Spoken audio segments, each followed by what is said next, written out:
రాయాలన్న తపన ఉండాలే కానీ బాధ్యతల బరువులు, పెద్ద పదవులు కూడా సాహితీ సృజనకు అవరోధాలు కావని నిరూపించారు ప్రస్తుతం గోవా గవర్నర్గా ఉన్న పిఎస్ శ్రీధరన్ పిల్లై. ఇతివృత్తాల్లో వైవిధ్యం, కథనంలో సరళతతో అటు ప్రకృతి సౌందర్యాన్ని, ఇటు మానవ నైజాలను కలబోసి ఆకట్టుకునే సన్నివేశాలతో స్వీయ అనుభవాలని కథలుగా మలిచారాయన. ప్రస్తుత కథా సంపుటి రామచిలుకలో 7 కథలున్నాయి. కన్నబిడ్డల ఆదరణకు నోచుకోలేని ఒక తల్లి తాను పెంచిన ముసలి ఆపుతో పెంచుకున్న అనుబంధాన్ని కళ్ళకు కట్టే కథే సాయం సంధ్య.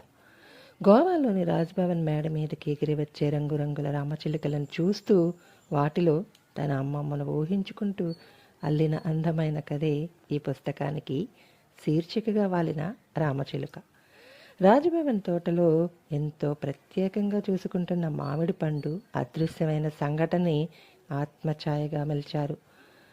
మిగిలిన కథలు కూడా వైవిధ్యమైనవే. అయితే తెలుగు కన్నా మలయాళ పదాలే ఎక్కువగా వాడటం, అక్షర దోషాలను అలాగే వదిలేయడం పెద్ద పరీక్షే.